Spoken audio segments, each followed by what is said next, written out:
dedicated to ASEAN-India Commemorative Summit, which is taking place in New Delhi on 25th and 26th January later this month. I have with me Secretary East, Srimati Preeti Saran. I also have Joint Secretary South, Vinay Kumar, and JS ASEAN, Anurag, who will brief us on different elements of the summit.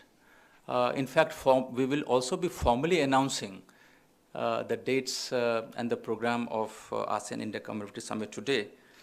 And also there are several events which have taken place earlier, and there are events which will take place in the run-up to the summit.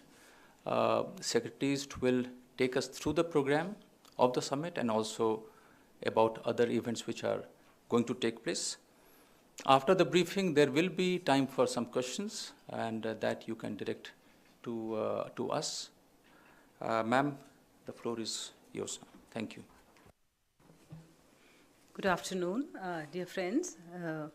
I join Ravish and my other colleagues in wishing all of you a very happy new year, and thank you so much for kindly joining us for this first special briefing on the India-ASEAN Commemorative Summit, which you heard will take place on 25th of January, followed by our Republic Day celebrations, for which all the 10 leaders from the ASEAN countries have been invited as guests of honor. Now, as you know, that is unprecedented. Every year, when we celebrate our Republic Day, we have one visiting foreign dignitary. This time, we would have all the 10 ASEAN leaders. We are delighted and honored that all the 10 ASEAN leaders have confirmed their participation in the commemorative summit, as well as to be guests of honor at the Republic Day.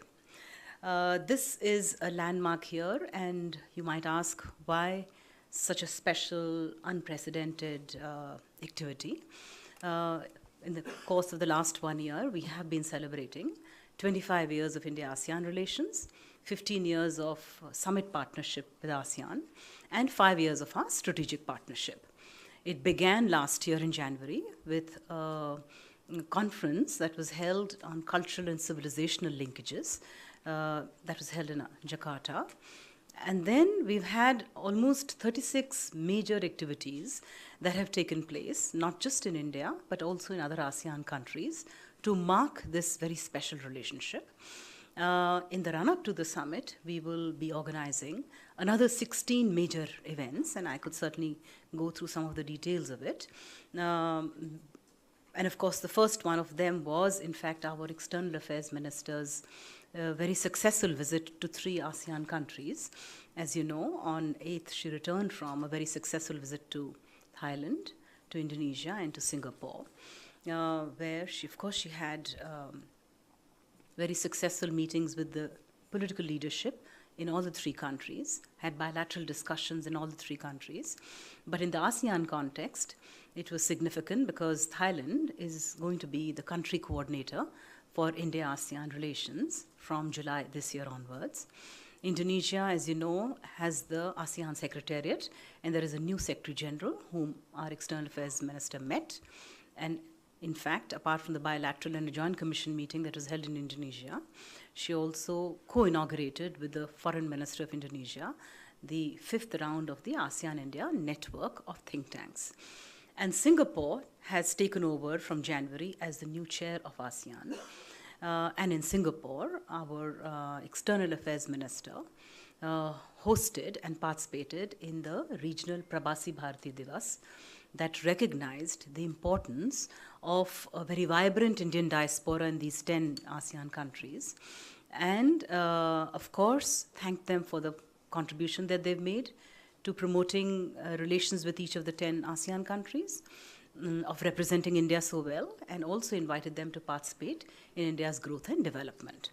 In all her interactions that our External Affairs Minister had, a repeated refrain that we picked up was a desire on the part of all the ASEAN countries for a greater presence of India, greater cooperation with India, and a greater integration economically, politically, and in terms of people-to-people contacts. So that turned out to be a curtain raiser to the India-ASEAN Summit. I'll first maybe brief you a little bit about the program of the summit and then go on to some of the activities that we have planned in the run-up to the summit. As far as the summit itself is concerned, we expect the leaders to start arriving by 24th of January. The summit itself is planned on 25th of January. It will begin with a banquet to be hosted by Honorable Rashtrapati Ji, followed by a leaders' retreat in which our Prime Minister has invited all the 10 ASEAN leaders for an exclusive retreat summit. Thereafter, the leaders will move on to a plenary of the commemorative summit, followed by a gala dinner to be hosted by our Prime Minister. The following day, that is on 26th, all the 10 leaders would be guests of honor for our Republic Day celebrations. And of course, they'll participate in, as is customary, for the dignitaries to also be present at the Rashtrapati Ji's at home, which is to be organized later. This is as far as the summit component is concerned. We have also made special arrangements for the accompanying spouse, and we expect at least 6 of the 10 leaders to be accompanied by the respective spouse. And we have planned a separate event, which would, apart from the fact that, of course, the spouse would be invited for both the Rashtrapati Ji's banquet lunch, as well as the gala dinner, but they have a separate program organized for them. This is as far as the summit is concerned. Let me just quickly run through some of the other important activities that we are going to plan apart in the run-up to the summit. So the first one takes place tomorrow, in fact, in Rajgir. Rajgir, as you know, is also home to Nalanda University, which was created as a result of an agreement signed during the East Asia Summit. And the focus is, of course, to recreate the new Nalanda University as a center for learning, much like the ancient Nalanda University was. In addition to that, on 13th to 17th of January, there is an India-ASEAN Hackathon and a Startup Festival, which will take place in Hyderabad. Then we have a students exchange program where 250 students from all the 10 ASEAN countries have been invited. It is customary for us as part of our India-ASEAN collaboration to invite around 200 students each year. And this year there are 500 students who would be visiting India. 250 would be visiting India in the week 14th to 23rd of January. On 22nd to 23rd of January, we have an India-ASEAN Business and Investment Summit that is being undertaken in collaboration with the Ministry of Commerce. 24th of January, we have an ASEAN-India Business Council meeting. 24th of January, we also have a Mekong-Ganga Cooperation Business Conclave. 23rd of January, we have an ASEAN-India Textiles event entitled Weaving Textiles Relationship. Again, the same day, at the end, there would be ASEAN-India Youth Awards and Fabric Show. Youth is an important component of our engagement with ASEAN under the 3 C's, which is commerce, connectivity, and culture, where people-to-people contacts has been very important. And we focused on the youth earlier last year when we organized a youth summit in Bhopal, followed by the first ever India-ASEAN Music Festival, where we had bands from all the 10 countries, and an India-ASEAN Artist Retreat. The hackathon is also intended to attract the talent of the youth, and several other activities culminating in this youth award are really intended to be focused on youth. Yet another very important focus of our activities in the run-up to the summit is textiles. As you know, all the 10 ASEAN countries, or most of them, are important exporters and producers of garments and apparels, as is India. And we feel that together there is immense potential for us to collaborate and be part of value chains. In addition to the fact that historically, civilizationally, we have a common connection of the weaves and textiles, and which is why textiles has been given a very important focus. Yet another very important element of our cultural connectivity is Ramayana. You would recall that when our Prime Minister was invited to participate in the ASEAN-India Summit in Manila, that was the time when President Duterte and Philippines were also celebrating 50 years of the establishment of ASEAN. And as part of their own celebrations, the ASEAN countries regard Ramayana as a very important theme that connects all of them, because Ramayana is something that is played and enacted today in most of the ASEAN countries. Seeing that very important cultural connectivity, historical, civilizational, between India and the 10 ASEAN countries, we have invited Ramayana troops from all the 10 ASEAN countries. One or two might specifically not be Ramayana, but for example, in Vietnam, there is the Cham culture, which is very similar to the dance forms of India. Similarly, in Brunei, the dance mudras are very similar, pick up from the Indian dance moves. So we would have troops from all the 10 ASEAN countries. They will be taken to different cities, quite apart from the fact that from 20th to 24th, they would perform Ramayana at the Kamani Auditorium. So that is yet another important element of our celebrations in the run-up to the summit. We would also have a group of media representatives from all the 10 ASEAN countries, your counterparts, and so I'm sure you will have an opportunity to interact with them. We would certainly use that opportunity to expose them to our celebrations, as well as to be part of the, to watch the summit and our Republic Day celebrations. There's one element I forgot to mention in our in the program of our leaders. When they come for the plenary session, together they will also inaugurate a set of commemorative stamps on India-ASEAN Commemorative Summit, again focused on the theme of Ramayana. The artist retreat I had earlier talked about, which was held in the month of October, the art that was painted by the 10 ASEAN artists and 10 Indian artists would also be on display for our leaders to see themselves. After the summit, we would still have two major activities that will be held.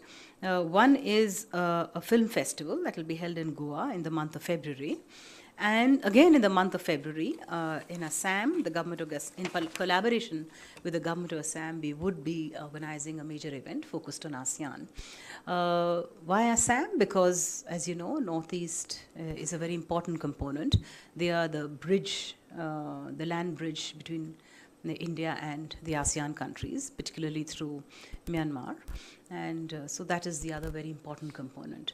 What I'll do is I'll stop here and then be happy to take questions because you might have a specific interest which I'd be happy to respond to. Thank you. Thank you, ma'am. Before we go on to the question-answer round, let me share with you that in case you need any specific or more information on any of the events mentioned by secretaries, please write to us. I think there are several events taking place in the run-up, and I'm sure the ASEAN division would be happy to share more details about those events with anybody who's interested in. Now, the floor is open to questions. Sridhar.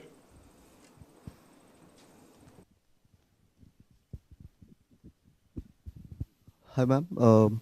Could we have some details about this leaders retreat that you mentioned, exclusive retreat summit? Could we have some details about this? What would be the venue, and could you have some more details about this, please? The leaders retreat will be held in Rashtrapati Bhavan soon after the luncheon banquet, where it will be just exclusive, our Prime Minister with the 10 leaders who will hold a closed door, very free and frank discussions on the future of India-ASEAN relations under the theme Shared Values, Common Destiny, which is the theme of the summit.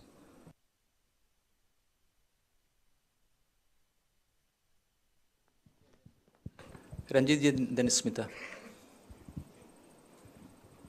Any new connectivity project likely to be announced during the summit?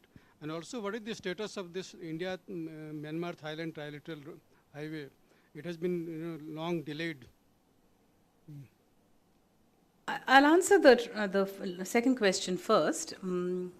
Certainly, the India-ASEAN trilateral highway has been long in conceiving and implementing, but the project is now on course, and we hope that by 2019 it will be completed.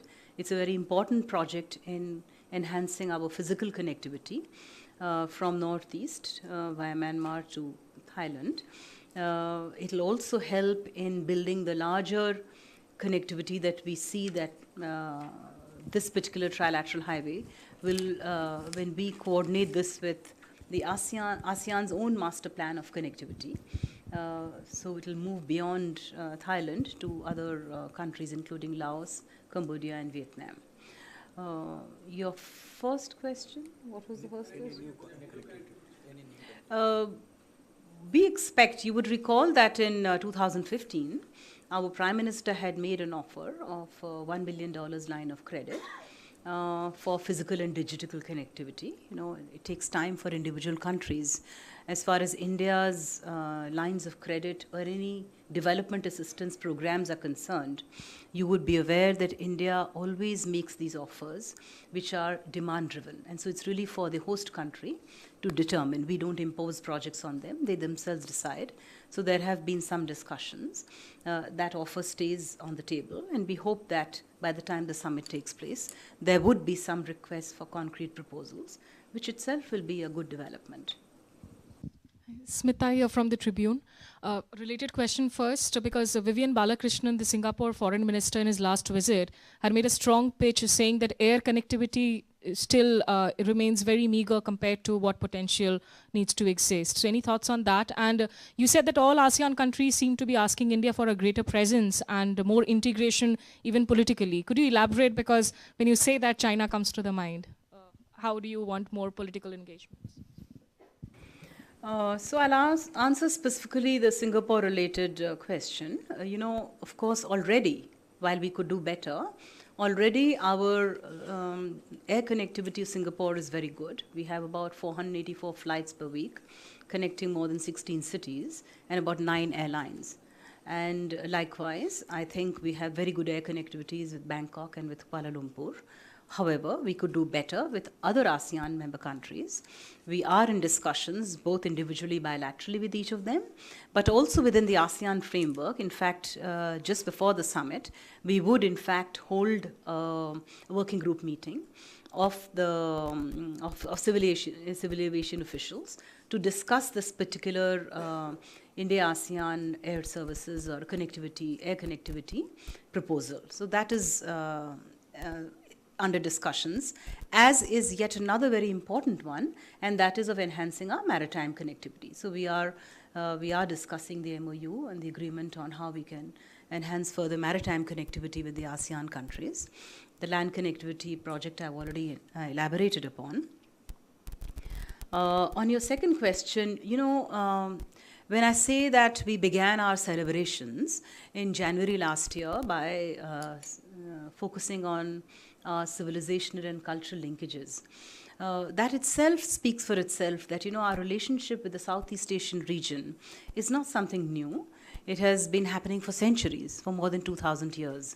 And so what we are really looking at the moment is something that was happening in the past, where it was maritime connectivity, which was the main element through which traditional trade, philosophy, literature, people-to-people contact, etc., took place.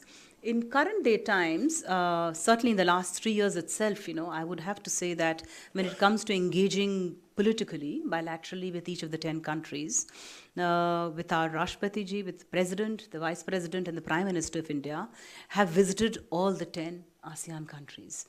Bilaterally, you would have also seen that there have been a lot of high-level visits that have taken place from each of the 10 ASEAN countries. Our External Affairs Minister was latest visit is yet another example of maintaining these high-level political contacts. So this is something that stands on its own. It really doesn't require any third party's intervention or presence to give it a boost. The Southeast Asian region is economically very vibrant. We see a lot of potential, especially when India is growing at 7.5%. And this is a vibrant economic commercial space for us. Already, ASEAN region, we have, they are our 4th largest trading partner, and we are their 7th largest trading partner. Our investments in the last 2 decades has been over $70 billion. That itself, I think, and it has grown in the last 1 year alone, our bilateral trade figures have gone up. So we see a lot of potential in engaging them further, both in terms, of course, political engagement is already ongoing. We have very strong defense ties with specific individual countries, except for Laos, which is a landlocked country. I think we have very strong maritime relations with each of the other 9 countries. We have our Navy ships and our Coast Guard ships that make regular ship visits to each of those countries. When we had held the International Fleet Review, we had a very strong participation from the ASEAN member countries. We have very strong Navy-to-Navy cooperation. We have coordinated patrols with some specific countries. On the defense side, as I told you, we are working very closely with some of them. There are very important programs that are on capacity building as well with individual countries. It varies, of course, from country to country. So all of that just speaks for itself and also emphasizes the importance that the ASEAN has for India in our relations and in our Act East policy. Yes, please, and then Srinjoy after this. Bharat और ASEAN देशों के बीच जो कारोबारी क्षमता है वहाँ से बात सामने आ रही है कि जितनी क्षमता है उसका मतलब पूरा इस्तेमाल नहीं किया जा रहा है. अभी आपने बताया $70 बिलियन की का कारोबार है और 2022 तक $200 बिलियन का जो लक्ष्य है वो शायद पूरा होना मुश्किल लगता है. दूसरी बात यह भी सामने आ रही है कि regional comprehensive economic partnership plan को लेकर वहाँ ये बात आ रही है कि भारत में इसको लेकर शंकाएं हैं कि इससे घरेलू नीतियों पर प्रभाव पड़ सकता है. तो इस बारे में क्या कहेंगे? नहीं, आप बिल्कुल ठीक कह रहे हैं, क्षमता है लेकिन पूरी तरह से उसको नहीं यूटिलाइज़ किया गया है. और लेकिन जहाँ तक आरसेप का सवाल है, हम भी पार्टिसिपेट कर रहे हैं नेगोशिएशंस में जो हो रही हैं. लेकिन in any negotiations, we must remember that it has to be equitable, it has to be mutually acceptable. We have certain strengths, and other participating RCEP countries also have strengths. We participated in the RCEP negotiations in the hope of a balanced, equitable outcome where there is a positive, where there is positives on both sides, and it should be mutually acceptable. We will remain positively engaged with all the in the RCEP negotiations, and we hope that we will be able to come to a balanced outcome on that. As far as the potential with the in terms of our economic, trade and investment relations are concerned, yes, we could do better. This has been our effort, which is why this whole host of activities that we've organized, focused on business particularly, is intended to draw attention of our business community to the potential in ASEAN and vice versa. मैं आपको बता दूं कि सिर्फ ये जो events जो हमने अभी बताया आपको, सिर्फ यही नहीं हुए हैं, बल्कि 3 सबसे ज़्यादा मुख्य जो बिज़नेस रिलेटेड एक्टिविटीज़ जो हुई हैं वो जकार्ता में हुई, कुआलालंपुर में हुई और बैंकॉक में हुई. और बल्कि ये जो प्रवासी भारतीय दिवस जो हुआ सिंगापुर में, उसमें भी बहुत स्ट्रॉन्ग कंपोनेंट इकोनॉमिक रिलेशंस को लेकर के भी था. और विदेश मंत्री जी ने भी जब उनको संबोधित किया तो उन्होंने यही कहा, जो प्रवासी जो ऑडियंस थी उनको भी यही कहा कि आप लोग इतना अच्छा वहाँ काम कर रहे हैं, and please be part of India's growth and development story also. And so yes, that 200 target is a very good target. But given the fact that our economy has picked up and is doing so well, we would expect that, India also, as we open up, as we've liberalized, in fact, today we are one of the most open economies in terms of attracting foreign direct investment. Our own indicators in terms of ease of doing business has improved tremendously, and we expect that all this will certainly help in attracting investments from the ASEAN region as well. So I'm sanguine, I'm hopeful. मैं आशा करती हूँ कि हम लोग ज़रूर इस target को भी मीट करेंगे. Enjoy. And then I move to the other side. Ma'am, you spoke about economic engagement. In consultation with the ASEAN countries, do you see India investing in the petroleum sector in the South China Sea in the near future? And also, ma'am, you spoke about a lot of naval closeness between these countries. Can you tell us if there are more ships, warships going to Vietnam or Cambodia in the near future, or Philippines for that matter? I mean, what has happened, but if there are new plans. And yesterday, the Vietnamese ambassador spoke about defense production along with India. And that could include transfer of certain missiles.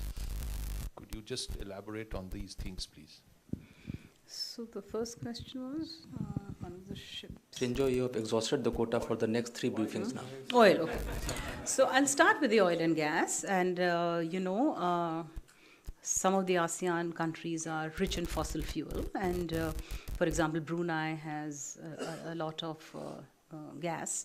In Vietnam, the ONGC Videsh already has a presence in productive blocks where it is present there. And you would remember that when the Prime Minister of Vietnam had visited in 2014, in fact, it was agreed that more productive oil blocks would be offered to India. So we look forward to such oil blocks being offered, and India would be very happy. I'm sure Indian companies that are already active and present there would be happy to participate both in upstream, midstream, and downstream projects, not just in Vietnam, but in other countries as well. With Indonesia, of course, coal is a very important component and yet another important area for collaboration. As far as petroleum, oil and gas activities are concerned, these are really ultimately, even though it's ONGC Videsh, which is a public sector undertaking, but Indian private sector companies also have a history of presence and participation. And I'm sure they look for business opportunities in all of the ASEAN countries as and when it emerges.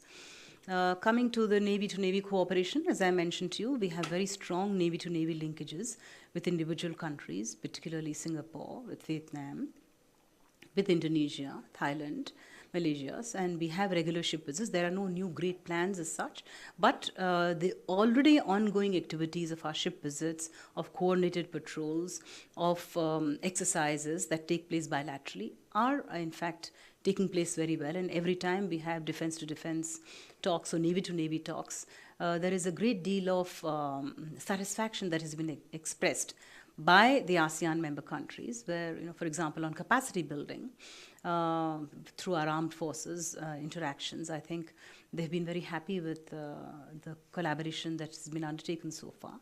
And we will continue to engage with all of them in that context.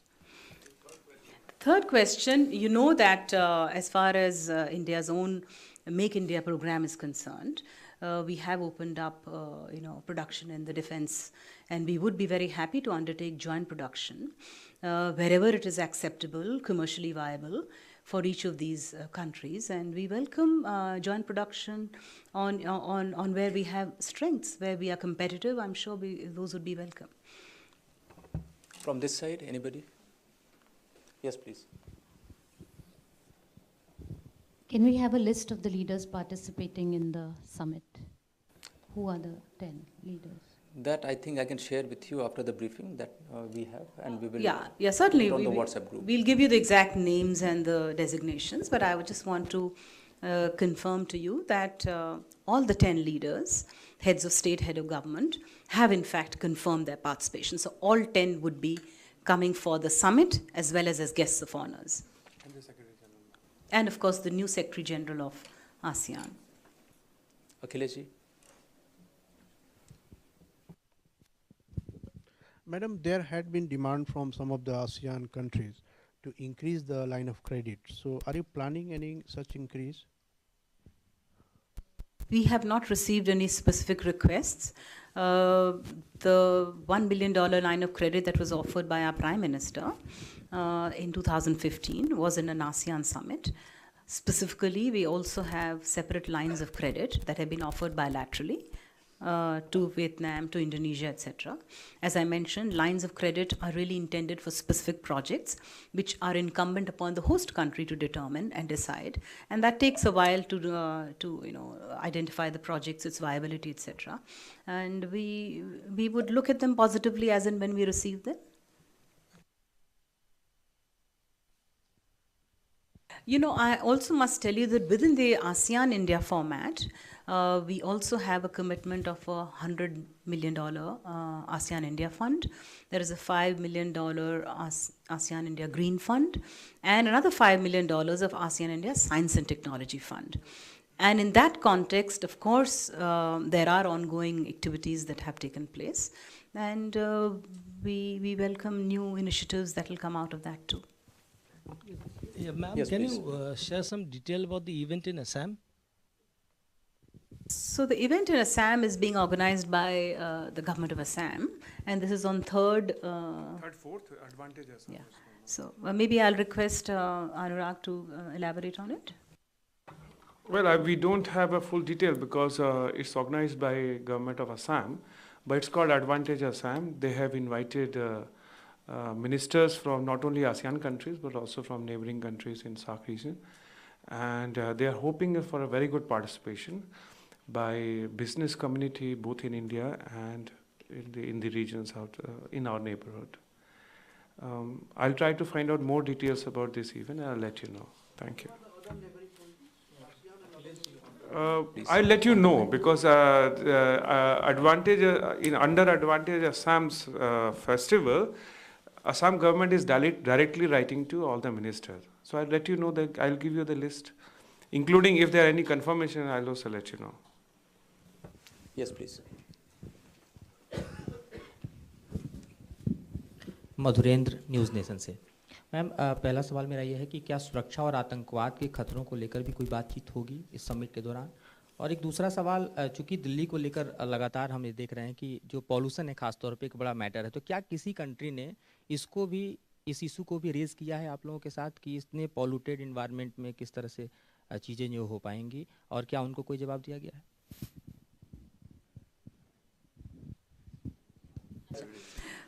देखिए, security और counter terrorism तो दोनों बहुत ही मुख्य विषय हैं, जो कि ख़ासतौर पे टेररिज्म तो ऐसा मुद्दा है जो कि we been victims of terrorism, as have been some of the ASEAN countries, and it has always remained on the agenda for discussions. We don't rule it out. Absolutely, certainly not when leaders sit together intimately in a retreat environment. I'm sure they will be discussing different aspects, including this aspect, which is an important aspect that concerns all of us. On the issue of pollution, yes, of course, Delhi, unfortunately, is at the moment, there's fog and there's pollution, but 22 million Delhiites live happily. हम लोग सब ठीक ठाक ही हैं, हमें कुछ ऐसी असुविधा नहीं हुई है. जहाँ तक आसियान लीडर्स या उनके डेलीगेशंस का सवाल है, इस तरह का कोई मुद्दा उन्होंने हमसे नहीं उठाया है. हम लोग उनसे रेगुलरली टच में हैं, उनको ब्रीफ करते रहते हैं, उन्हें बताया गया है कि क्या क्या हम तैयारियाँ कर रहे हैं. They are very excited. They are really looking forward to participation of the leaders. Excellent arrangements are being made. We, as जैसे हमारा अतिथि देवो भव वाला policy है, तो really a warm welcome awaits all the 10 leaders and their delegations, and we hope that we will work towards a very successful, very pleasant and a pollution-free environment. Continuing on the issue of terror, only on de-radicalization, Indonesia has done a lot of work. Can you just elaborate on the collaboration between Indonesia and India and with the wider region on this issue? Yes, I think that's a very important subject. On counter-radicalization, both Indonesia and Malaysia have shared with us in our interactions with them in bilateral forums about the work that they have done, because they are also concerned about radicalization of their youth, particularly through the internet. And they have had experiences and they have managed to deal with this problem. We also have some very positive experiences. In fact, both India and the ASEAN countries, when the rest of the world is war-torn, strife-torn, terror-torn, radicalized-torn, we in fact are a very good example for the rest of the world. So we hope, not only learn from each other's positive experiences, but also set an example for others on how to counter radicalization. And we certainly do intend to work on it.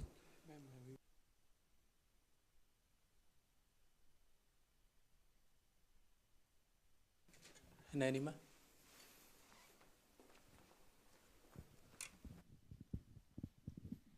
Ma'am, now that we are looking for so much of close cooperation with ASEAN in all sectors, why is it that our FTA in services is still stuck?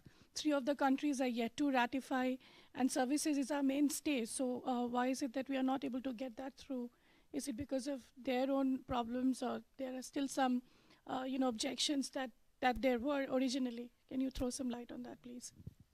No, the fact that all of the ASEAN member countries participated in the India-ASEAN FTA on goods, services, and investments, there is obviously an agreement, and that is why those were signed. Yes, some countries have yet to ratify them. We have also put in a request for review of the India-ASEAN FTA and how we could do better. We are in engagement with them as far as improving the possibilities of doing trade under the India-ASEAN FTA in all 3 sectors, goods, services, as well as investments. Going back to the anti-terrorism front, I believe India has given the Philippines a certain fund to counter their terrorists in Mindanao and so on. This apparently is the first such time that this has happened. Are we planning on doing such activities, or sort of giving money for more of these kinds of de-radicalization and anti-terror measures? No, it wasn't a de-radicalization. I'll request Vinay to give you the details. Vinay? Yeah, thank you, ma'am. Our cooperation with many of these countries are at a policy level in terms of counter-terrorism, and operational level for exchange of information. But the specific point that you are mentioning was for rehabilitation of the victims of the incident that took place in southern Philippines, Marawi. So it was the losses which were caused in the fight that took place in terrorism operation for rehabilitation of the people affected. $500,000 we had gifted to the government of Philippines.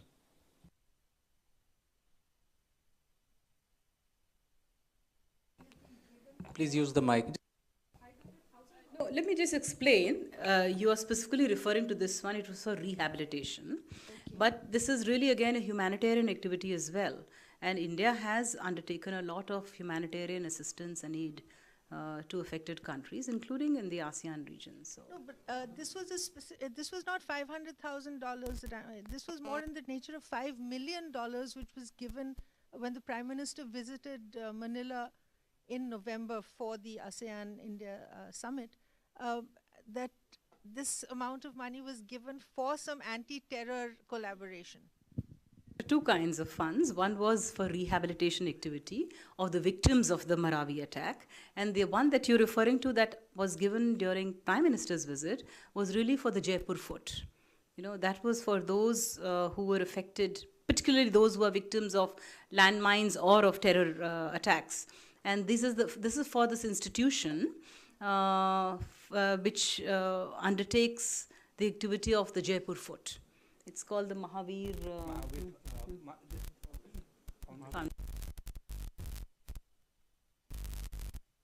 Yeah, can we move on now? Any other question?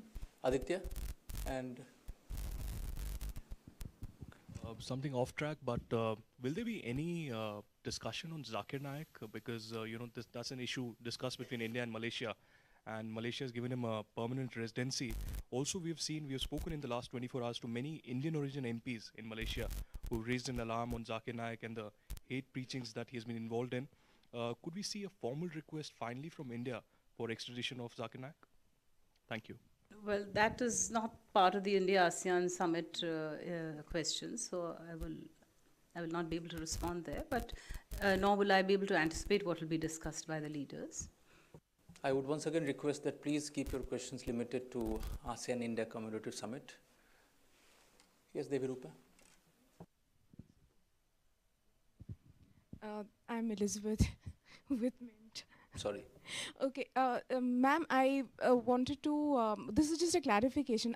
Did you say a review of the India-ASEAN FTA? And if it is, then are we referring to the goods one, or are we talking about the investment one? No, when I say review, I mean, we can just look at the progress of the India-ASEAN FTA. The India-ASEAN FTA is, in fact, for goods, services, and investments. So Right. whenever a round of discussions takes place, we would like to see how our FTA with ASEAN is progressing. So it's not as though there is a specific date that has been fixed, but certainly because the India-ASEAN FTA is already in position, we would be very happy to undertake its review as well. Any other question? Maybe we can take the last 2 to 3. Yes, please. Ma'am, yeah. The Foreign Secretary had recently said that some of the negotiations, this is in the context of RCEP, some of the provisions are not necessarily in keeping with Make in India and enabling Make in India and how important Make in India is for the government. Two parts to my question. One, after 20 rounds of talks, is there a feeling of the emerging RCEP negotiations not favoring India and therefore India laying the ground for possibly walking out of these negotiations? And is there pressure in the aftermath of the death of the TPP that India not be part of this, this arrangement, which is widely seen as a China-driven partnership? Thank you. Any other question?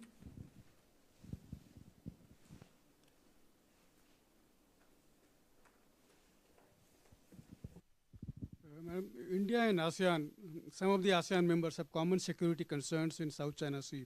So will you discuss this issue with other ASEAN countries, leaders?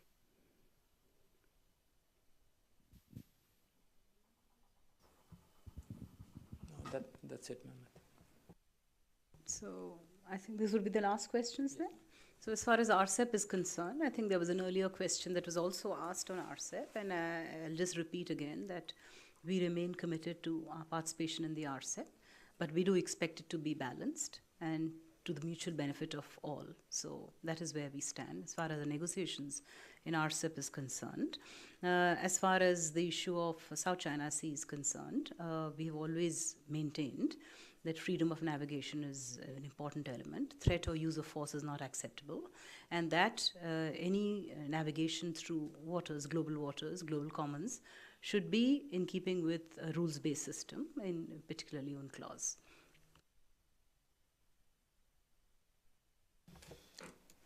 Thank you, ma'am. Thank you to the two joint secretaries, and thank you all for joining in. Please have a very good evening. Thank you. Thank you very much.